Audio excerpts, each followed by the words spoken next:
Hello, I'm talking about how I get to travel for 1 month. I'm going to break it down. Hopefully you'll get to get your brain flowing and get some ideas flowing about how you can do this. And if you don't want to travel per se, it could be any number of things. The point is that it's really common for people to just say, hey, I can't travel, it's too expensive, or I can't go skydiving, it's too scary, or I can't write a book because what would I even talk about? Whatever it is, there is definitely something that you've been wanting to do and you've been telling yourself, lying to yourself, that it's not doable. Okay, so once again, I have a timer on my Instagram. Get off. Okay. So, ooh, Ray K, thanks for being here. If you have travel questions, please put them in the chat. Please ask me, how can I'm going to talk about, travel hacking. The number one, obstacle most of us think about is it's too expensive. Okay. Then it's like, well, I can't because I have work, or I can't because I have kids and a pet. And I'm going to talk about all of those things because that is my exact situation. I work. I'm the only person paying my mortgage. I have a child. I have a custody arrangement that I kind of like adds an extra layer of complexity to the travel planning process. But just to give you a little bit of context, I quite literally wrote a book about traveling and how to make it easy. So after college, I went traveling for 5 months. So instead of the job fairs, any of that stuff, I just got this idea, this desire just really like locked in, and I just became obsessed.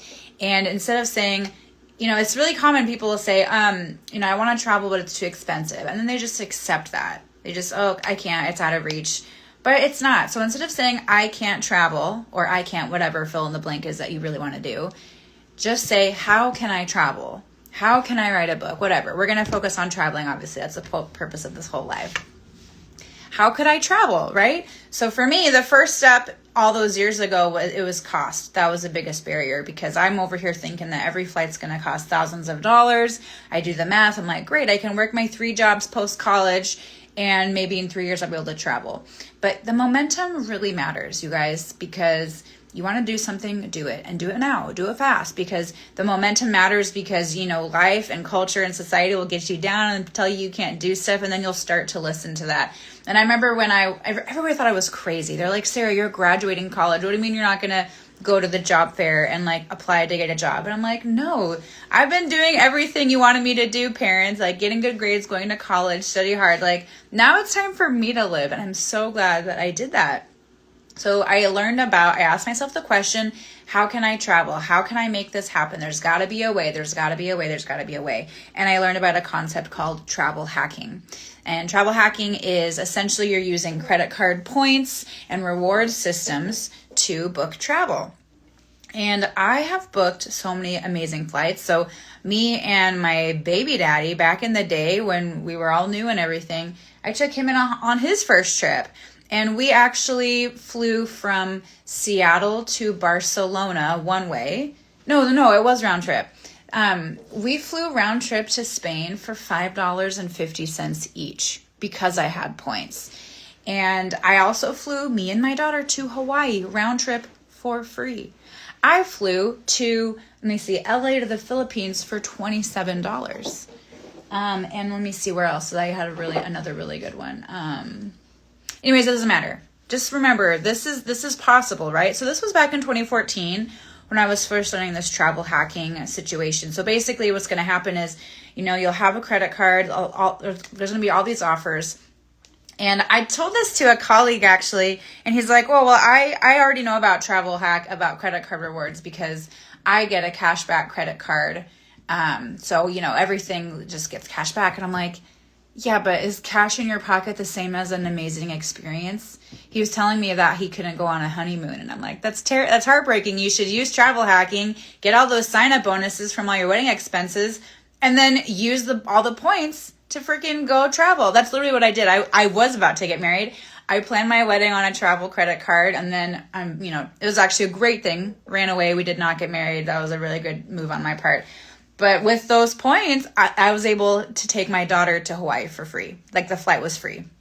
So how this travel hacking is going to work is you're going to have some credit card offer and it's going to say, hey, if you spend $3,000 in the first 3 months, we'll give you X number of miles. And usually that number of miles is enough to get you somewhere, right? Or it'll be a huge boost. And then it'll say, if you spend this card, you're going to get 5 points on travel, or 5 points per dollar if you have these certain categories, or 2 points per dollar if you go to restaurants. It kind of just depends on whatever the terms are of that card. And it's easy to get overwhelmed about this. And I totally understand why, but at the end of the day, you gotta remind yourself, I can do hard things. I can read the terms of this agreement, and you know what else you can do? You can call the credit card company and just double check. That's what I did when I first started, because I was told that credit cards were horrible, slimy, just not to be trusted, absolutely worst option available. And then I kept learning about credit card hack or travel hacking, and I was like, but wait, I'm getting conflicting information. So I went to the source, I decided to experiment, and I called the credit card company, and I just wanted to make sure that I fully understood the terms of the agreement. And let me be clear, credit cards, it's a slippery slope real fast, because if you don't pay them off, you're getting 25% interest compounded daily. No, not monthly, daily. Okay, so you just got to remember, always pay off your balance. I did this when I own a house. A couple years ago, I had to get air conditioning, because wall with no air conditioning, no thank you. And then I also had to get new windows. And I go, hey, I have that money saved up in my cash savings account, in my high yield savings account, Charles Schwab, no, Goldman Sachs, that's the one. Another one of those tricks. If you're going to put the money away, make it get more interest, right? So then I go, okay, I have the money saved up, got it. Okay, so I'm going to get this credit card, Hawaiian Airlines for the win. Bam, windows purchased, free flight to Hawaii. This was a couple years ago. I was fresh off a breakup, and me and my bestie went to Hawaii together. And then the sign-up bonus windows was the hotel, and then a different credit card I got, and that one, the air conditioning, right? So then in one fell swoop, I'm getting those sign-up bonuses, I pay off the balance, and bam, I have all these points.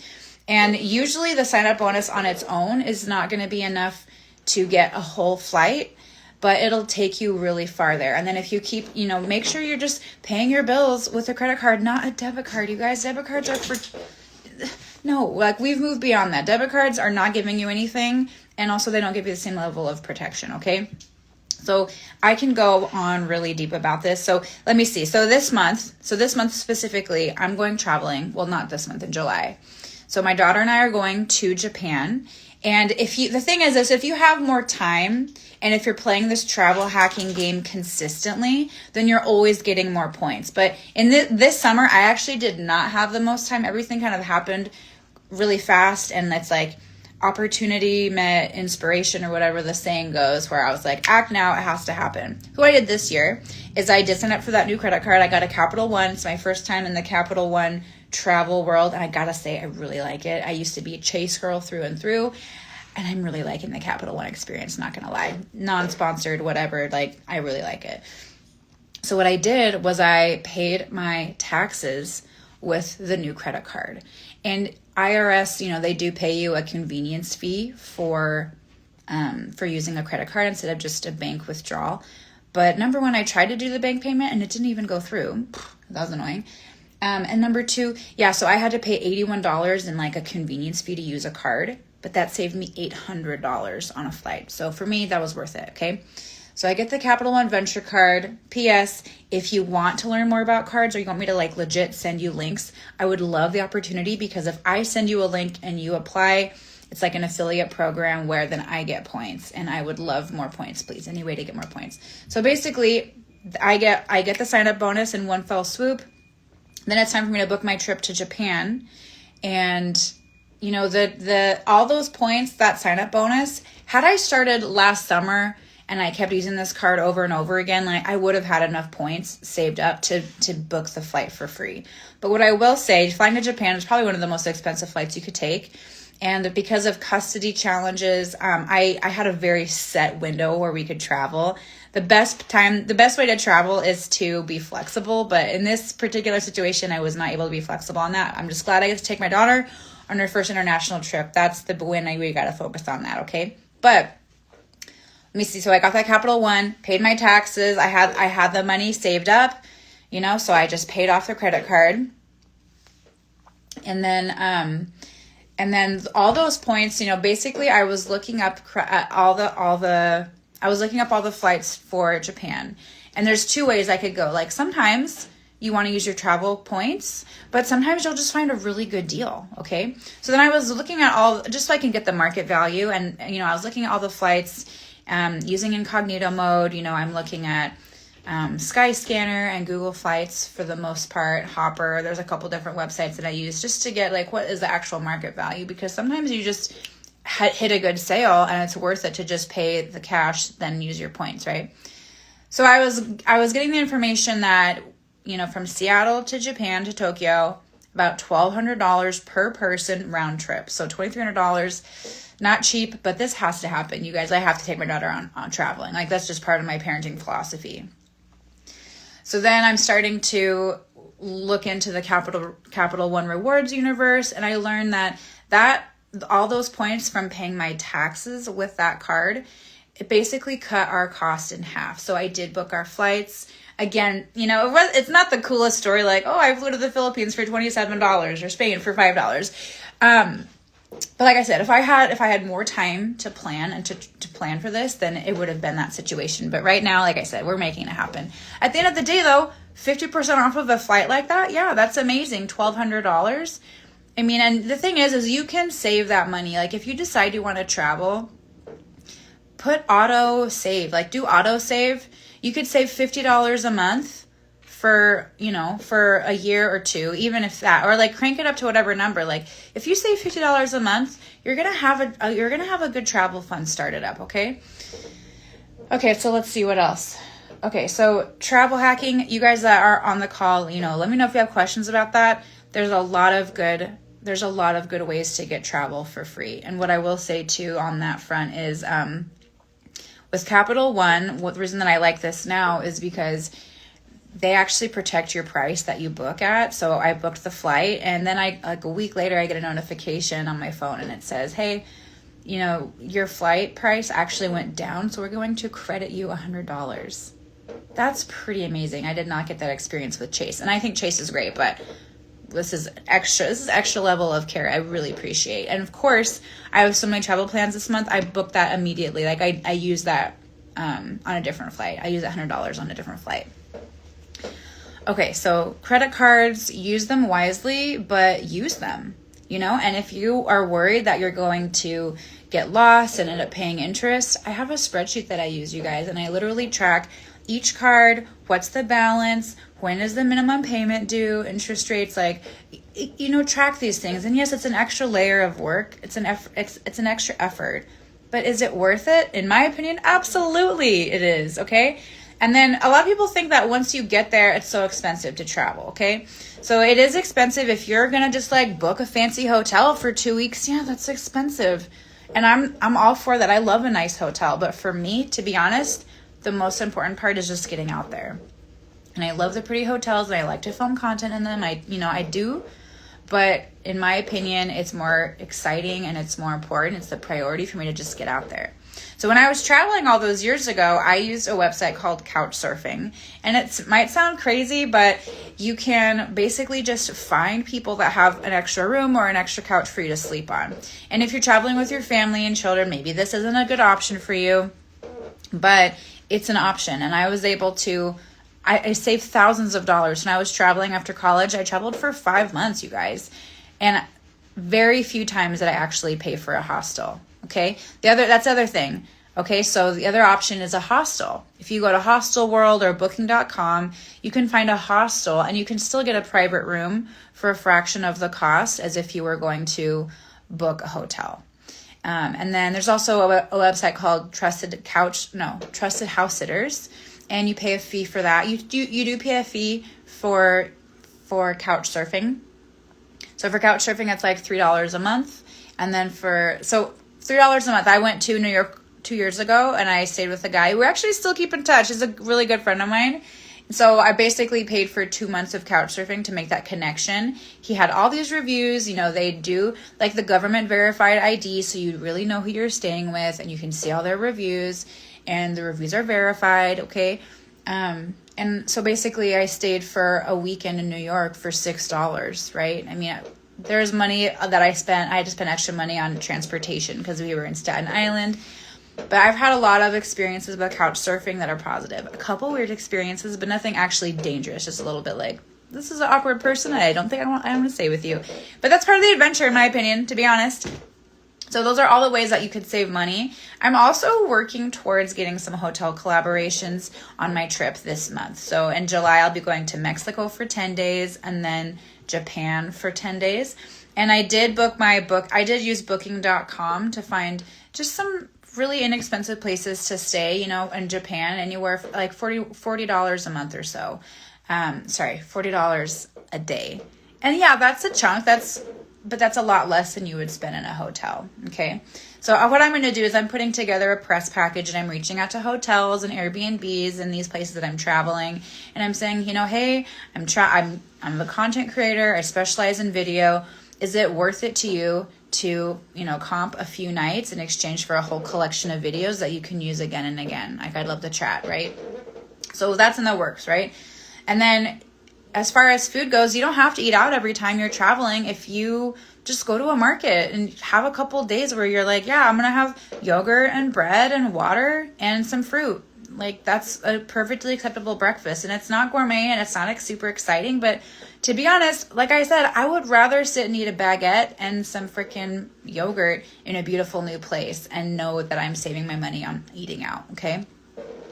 So hopefully that kind of gives you an idea of all the different ways that you could save money while you're traveling. So travel hacking, different types of accommodations and groceries, you guys. Like, you're going to buy groceries whether you stay home or whether you travel. So just remember, like, just that food budget is basically the same as if you're staying home, okay? Let me see. And then house sitting, right? So I'm going to be gone for a month. And so I'm like, well, I have to figure out my house sitting situation because I have a dog. And I could take the dog to the kennel, but to be honest, I feel a little bit guilty taking her to live in a concrete cage for a whole month. At the end of the day, I love my dog. She's a member of our family, but I got to remember, like, we have a totem pole, and also she does not experience time the same way as I do. So if I really have to do that to make it happen, I'm going to do it, and I'm not going to feel guilty about it. Okay, a lot of people use their pets as as an excuse why they can't go. And I just got to say, you guys, I know we love our fur babies, but is my dog going to be the reason that I don't get this amazing experience? No, I'm not going to let my dog hold me back. Okay.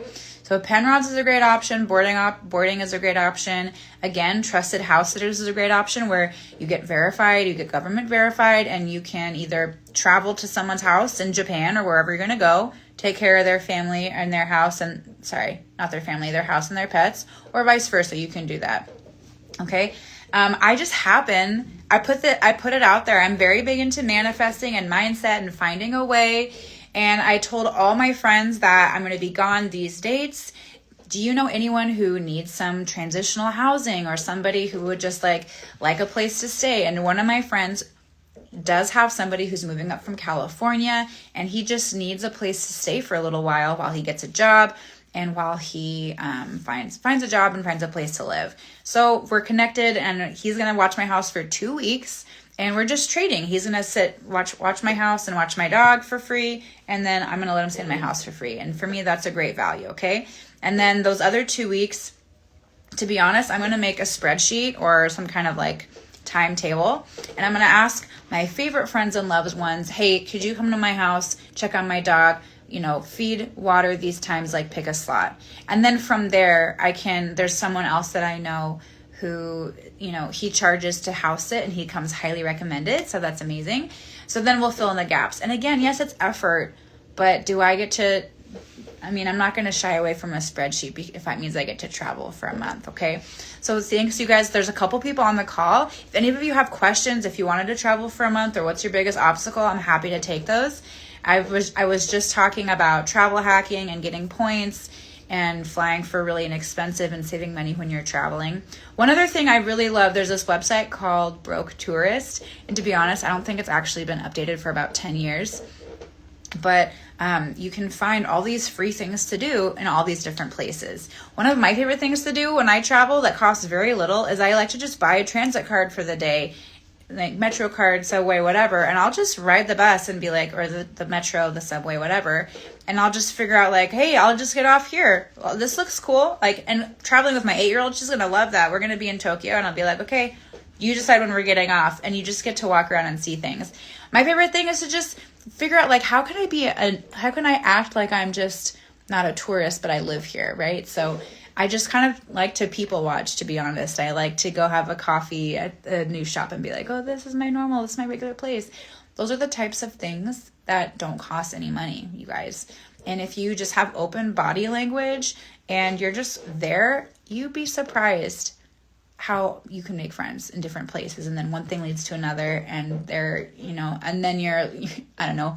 I got plenty of stories, you guys, but I'm just saying, there's a lot of ways for you to make this traveling for free or for inexpensive.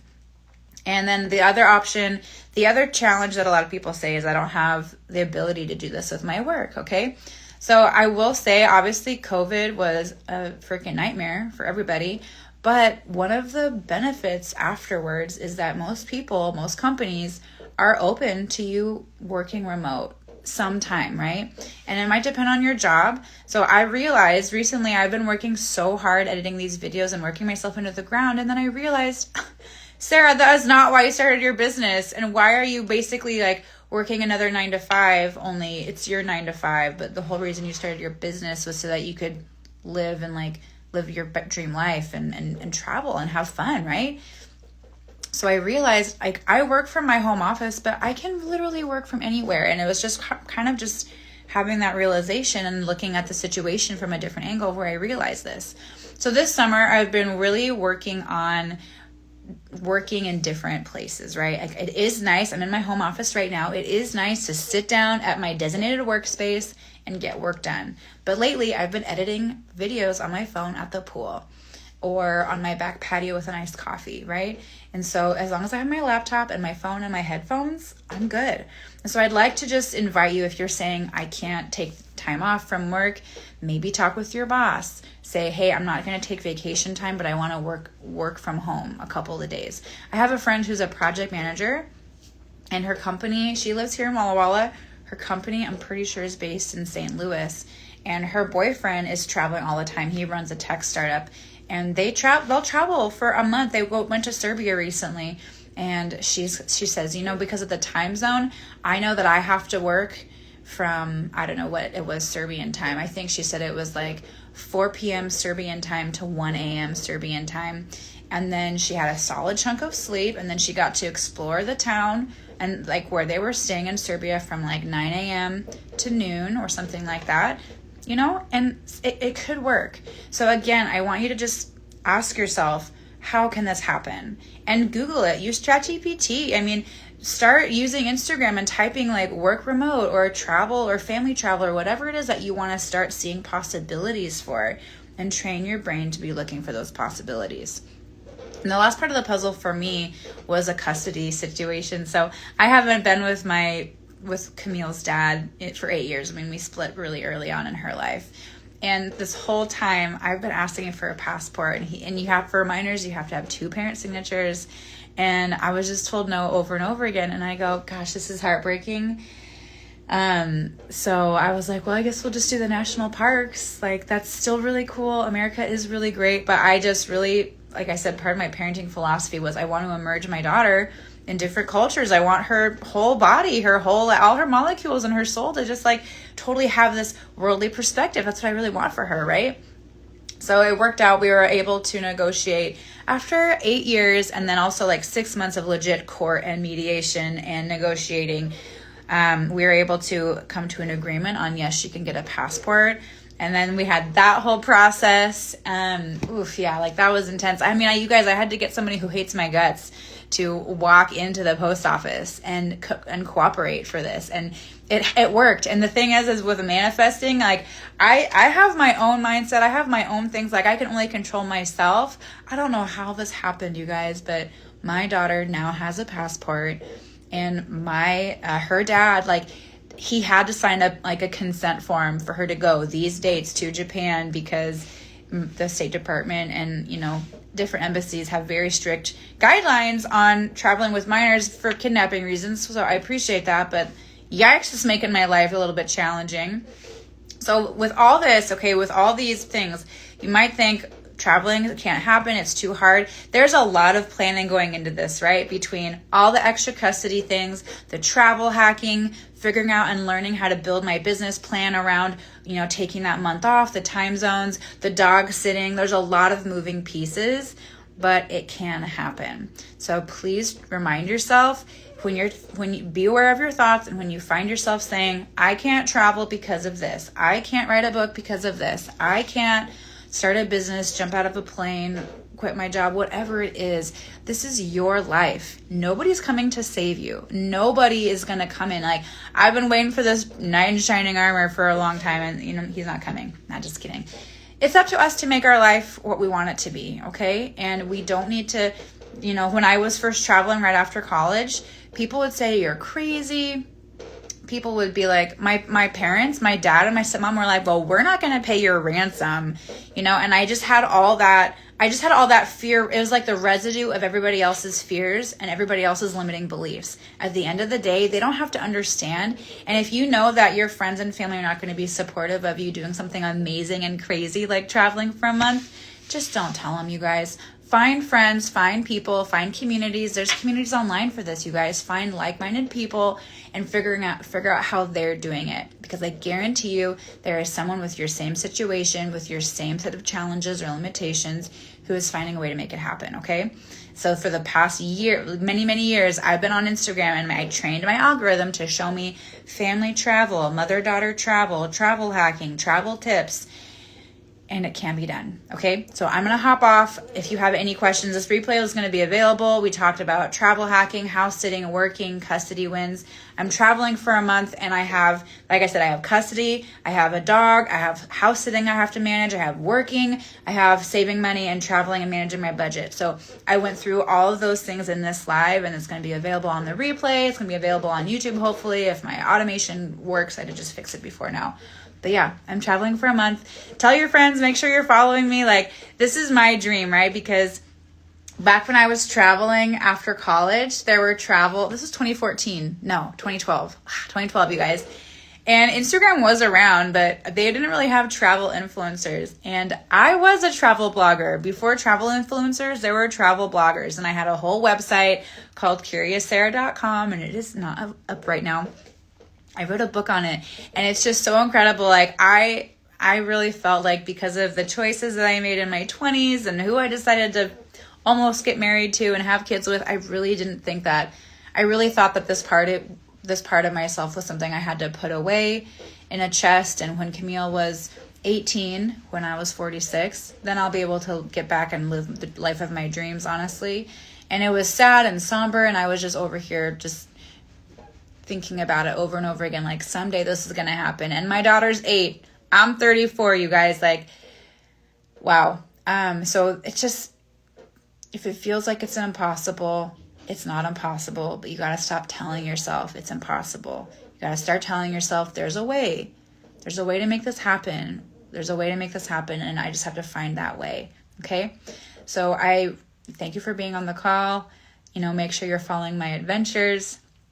I'll be in Mexico in July, and then I'll be in Japan in early August, and I am just so excited. So wish me luck. Ask me all the questions. I just hope you live your best life, you guys. And I'm just here trying to be outrageous so that you guys can all see you can jump out of planes, you can write books, you can start businesses, you can travel. So thank you so much for being on the call. I want you to live your best life. Tell me, write to me or put in the comments, what's the crazy thing that you keep telling yourself you can't do, but you really, really want to do it. I really want to hear it, and I really want to cheer you on. Okay, have a great weekend. Bye-bye.